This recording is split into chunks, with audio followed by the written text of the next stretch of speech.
Welcome to the first ever Sports PR Summit. Very excited to have all of you joining us and in attendance today. My name is Brian Berger. I'm the founder of the Sports PR Summit. Please put your hands together for Bill Sanders. So we're going to dive right into a panel on social media. I will introduce the esteemed panel. It's a group of really wonderful professionals who spend a lot of time and energy in executing effective social media strategy. So first, please help me welcome to the stage Matt Bourne, the Vice President of Business PR from Major League Baseball, and our host today. Next, we have Lauren Teague, the Social Media Manager from the PGA Tour. And finally, Dan Quartermash, the Executive Vice President of Communications from Major League Soccer. Back to the organizational approach. In each of your cases, I'm curious, first of all, on behalf of the organization, who is tweeting and what's that approval process like? We've got an interesting approach because we've got multiple accounts. So we've got an @MLB account, which is really services the fan. It's run out of Major League Baseball Advanced Media, not far from here in Chelsea. We created an account specifically for the Fan Cave, which is @MLB Fan Cave. It's run right upstairs. And that's actually, for the most part, an agency who we use and who I recommend. You said you were talking about agencies. I mean, there are people, and you're probably doing this too, who are online 24/7 as PR people.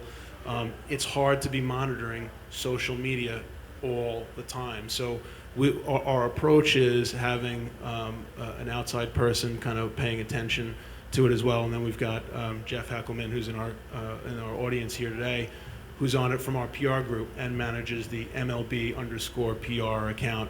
And we'll differentiate it between the MLB PR one. When we came up with it, it was really the goal of focusing on connecting with media. So we'll have plenty of fans on there.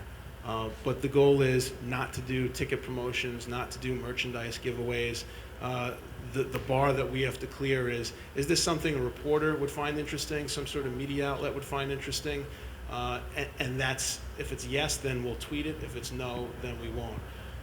We'll notice along the way, and for many of the clubs, that there's a combination, depending on how the organization is managed, some sort of combination between advertising, marketing, and PR, and that's kind of how it gets operated often, as we've seen across the league. Who tweets for PGA? Not today. No, I have a lean and mighty team, but I started the PGA Tour Twitter account I think we took it over in 2009 with the Accenture Match Play, and Match Play is great for Twitter. It lends itself very well, so that's how we kicked it off. And Twitter is really great for our competition. So when you ask who's tweeting, it's really our social media team. We do everything in-house.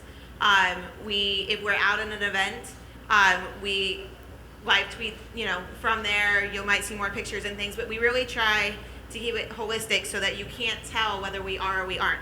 So we utilize our people on the ground, our media officials, the entertainment crews who are out shooting video for us, or the ShotLink staff who's around the course and working with the volunteers. And those people behind the scenes send us content.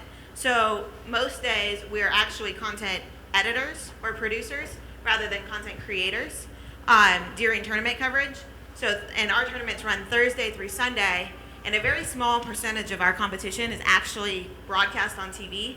And of that, an even smaller percent of the players that you want to watch are actually in the TV window, right? So we actually utilize our social media presences to kind of provide a greater insight and a greater window into what's going on the golf course. And that's really where we found a lot of value. So you can actually tweet to @PGA Tour and say, how's my guy Ben Crane doing? And we'll respond and give you a scorecard, or here's a highlight if we have it, that kind of thing. Monday through Wednesday, we're a little more PR marketing based. News, since we are powered from the digital side of our business, PGAtour.com powers a lot of our content. We're trying to get that out there as well. And then, like you said, Matt, we have PGA Tour Media, which is more focused to the golf media. and it's it's our media officials making kind of the official statements about weather delays or player withdrawals or clarifying rules and that kind of thing. And some of our other sub-brands then do have accounts like PGA Tour Entertainment. We're about to launch a ShotWink channel, so our ShotWink folks can tweet kind of stats and the fun stuff they see out of the stats truck, but also communicate with the volunteers, because we have 2,000 volunteers who come and power our tournaments every week.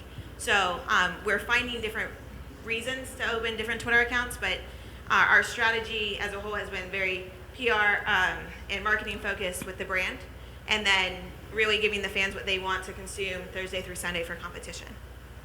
Dan, how about you? And not just who's doing the tweeting, but what? Maybe talk a little bit about the overall strategy as well. What voice to MLS are you trying to lend through, and not just tweets, Facebook, the other channels? Right, because social media is much more than that. We're looking to do a Reddit session with our commissioner next month with this, the new and unique thing. So I'm told. But regarding that, like all of you out there, at least when you work for teams or properties, you have an official feed and it has a certain voice. With us, we have at MLS, then we have an MLS Insider, which has a little bit of a different voice, and I'm sure most of the other leagues and properties have that. Our entire communication staff is on Twitter. I assume everybody in the audience is on Twitter and Facebook and all types of social media channels, which they can be challenges. And from a strategy standpoint, clearly we're creating content through our channels with our official feed, our insider feed. But from a PR perspective, we found out that we're able to influence a lot more using these channels. I'll give you a good example. Just last week, there was a report by a media outlet in Mexico about one of our clubs, Chivas USA in Los Angeles. They're underperforming a little bit right now. All leagues, all properties have some underperforming aspects of their organization.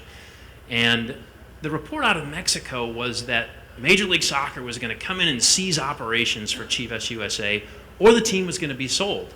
Now, the reporter never called Major League Soccer. They never called the club for a comment. So we decided, you know what? We're going on social media and we're going to take this head on, which is what we did. We had to manage our reputation. We had to influence the influencers out there. And we went out, came out with a statement, tweeted back to the various folks, and turned the story around to where it was, because people were actually believing an incorrect report. So we had to turn that around from a PR perspective and manage our brand. And I think that's really become a strategy for us literally in the last 9 to 12 months, whereas in the past it was more content, and now it's how do you manage your reputation and how do you pivot the story. As guys who are now out of the game, do you look back now and say, man, I wish I could have talked to this player and told him, don't do something stupid like that, or don't say something stupid like that? And do you ever get the opportunity to advise young players on, listen to this guy, this is the guy who can help you? Don't listen to this person, they don't know what they're talking about. Are there examples of, you could think of athletes, who say, man, this guy gets it from a communication standpoint? It could be people people you just kind of follow. Marlon? I had the fortune, I coached for the Washington Nationals in the minor leagues for a couple years, and one of the first players I had was Bryce Harper, and I was able to build a relationship with him and actually talk to him about the image he wants to portray as a player, because it's certain things. As baseball is different. You play 162 games in 180 days. You're out there every day, so the run through the wall mentality, you can keep it up for a while, but come July, your body's going to get tired. But you have to understand how to use your hard-nosedness, what I tell him, as an advocate for you, but also don't build it up so high so that you can't live up to it, And also to always, he's a big Twitter guy. From the time I first saw him, he's a big Twitter guy. And I always tell him, always think about what you tweet before you send it out. I don't care what you tweet. I'm not going to try to tell you, but, understand that when you have, 100,000, 200,000, I don't know if he's pushing 1 million yet, but he's a guy that has a lot of followers. Once you put it out there, you can't bring it back. And, he's a smart kid. He loves the game of baseball, but when it comes to media and dealing with the hype that comes along with being one of the top young rookies, and he's definitely has some grooming to do it. I think the Nationals have done a great job of kind of trying to monitor him and the people that they let at him. So I think right now he's got the right age. He's got voice, so they take care of him and make sure he has the training he needs. But it's tough, for a young kid. I did see some of the decisions he made early, and he has to kind of fine tune that and kind of figure out how it's going to work best for him. Do you guys see the role of communications people as gatekeepers, being proactive, like a Jay Horwitz? Does it mix in the middle? And then kind of who does it better than other people that you've been around? I think it varies from person to person, and some people, some of our communications and PR people just get it, and they understand the challenges of the athlete, and those are the people who pay attention to the little details. So if you've been training all day and you've been out in the hot sun doing an appearance outside, or asking the athlete to do an appearance outside is probably not going to get you very far. But those little things go a long way, helping your family, helping the player's family. So there have been some along the way. I've been fortunate when I played for some great clubs. I think DC United and San Jose were fantastic, both great organizations and great people in the organization, very professional, and I think they just got it. And I never had any significant issues, and they were always professional, always first class. So I've been very fortunate. Brian? A lot of times when I was playing, I would definitely go to the young guys and talk to them about image and about the way they carry themselves, and how, once you do mess up or once you slip up and say this, it's always going to be out there, and it'll follow your career.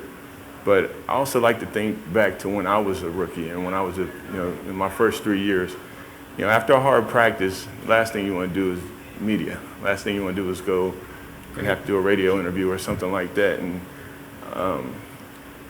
I seem to have more success with our media people because our relationships became personal. They sort of knew what was going on in my day and what was going on in my life, and that made me more receptive to the things that they were bringing out for me to do as well. A PR person that works for a team, I think, is timing. There's always a time for everything, but it's figuring out when that time is and when you can kind of, get the player. Like I say, building a relationship is always important, and knowing when that guy's in a certain mood. If the guy was 0 for 4 the night before, 4 strikeouts, it's probably not to come up to him the next day and like, hey, I want you to try to go and do this event, or I want you to, come out and talk to guys about, it's timing. And if you're respectful to players' time, pretty much you can get them to do anything for you. Yeah. To share his sports and entertainment PR knowledge with us today, let's give a warm welcome to Michael Nyman.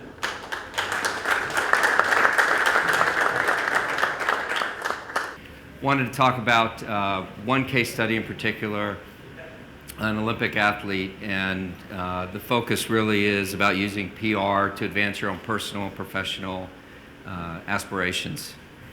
And the way we look certainly at PR within our organization, in a minute I'll take you through the company and then we'll get into the case study, but the way we look at PR is, at the end of the day, what you do, your chosen endeavor, whether you're an athlete or an actor or a musician or an author, expert, it's all about using that ability, that endeavor to use it as a platform to promote whatever it is that you wish to promote.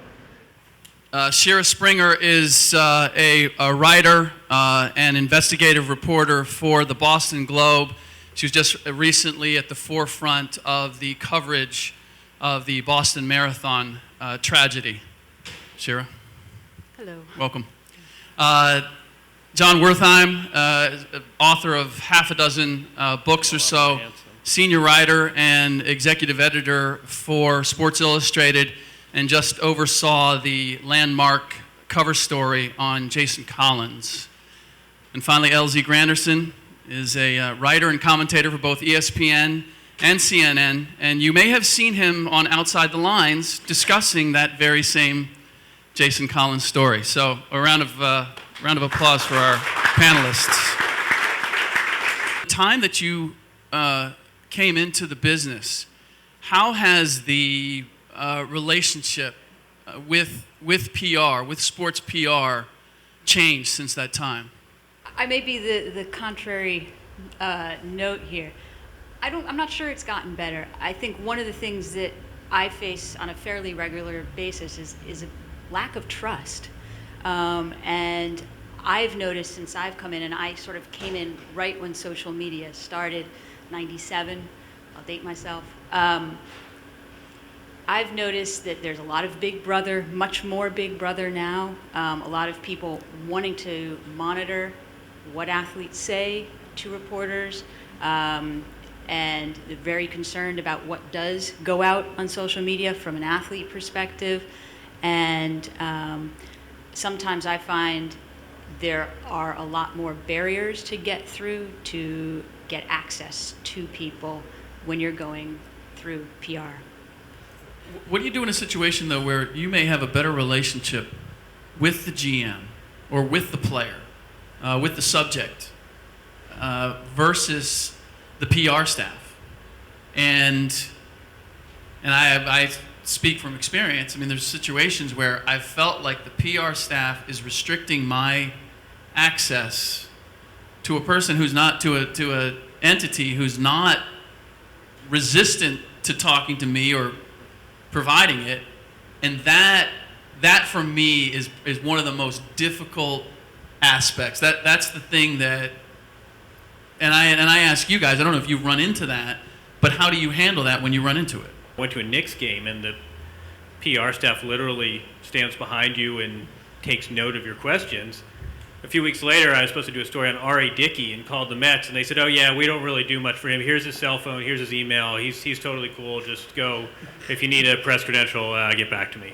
This was in the span of like a week. So organizational culture is very different. I found regionally it's very different. And I just think, just sort of macro, the organizations that shield the players and really, more than that, just sort of compromise their authenticity are not doing. I get it, and I get, especially with social media, you've got $1 billion business you've got to control, and you have young people, and technology can be dangerous. But the organizations that really compromise authenticity of the athletes, I think, in the long run, really do a disservice. My question is for Elsie. So you were saying, your guys are talking about like truth and relationship with, the PR people. But then you go and say, I spoke with whether it's an athlete or an executive, but then you contact the PR person after just asking for, their information when you already have it. You already spoke to them. So what's the point of that? Where's like the trust in that and the relationship with the PR person? I view it kind of like dating, right? You have monogamous relationships and then you're just dating. And I always try to make sure the PR knows we're just dating. It's not just you, it's other people. And I just inform them nonstop that, I never try to present it as if the relationship, this is just us and I'm not using anyone else. I let you know. Like I just let everyone else in here know that if I hit you up, I'm probably hitting up some other folks too. But it's okay because I'm being honest about it. We're going to have a really cool party downstairs, a networking opportunity. It's amazing how many of us are on LinkedIn and have met each other virtually, but we've never met in person. So this is an exciting opportunity to go downstairs. Chef Bo and his team has some incredible food. There's departing gifts for those of you who stick around, and they're a lot of fun. Chef Bo, why don't you tell us about what you have planned downstairs? Absolutely. First and foremost, thanks so much for having me here. Hi guys, I'm Bo Mack. I'm the executive chef of the Sanctuary out in beautiful Scottsdale, Arizona. Big time sports fan, lucky enough to work for a gentleman who owns the Cincinnati Reds, the Castellini family. So it was a great tie-in for Major League Baseball and also the Sports PR Summit.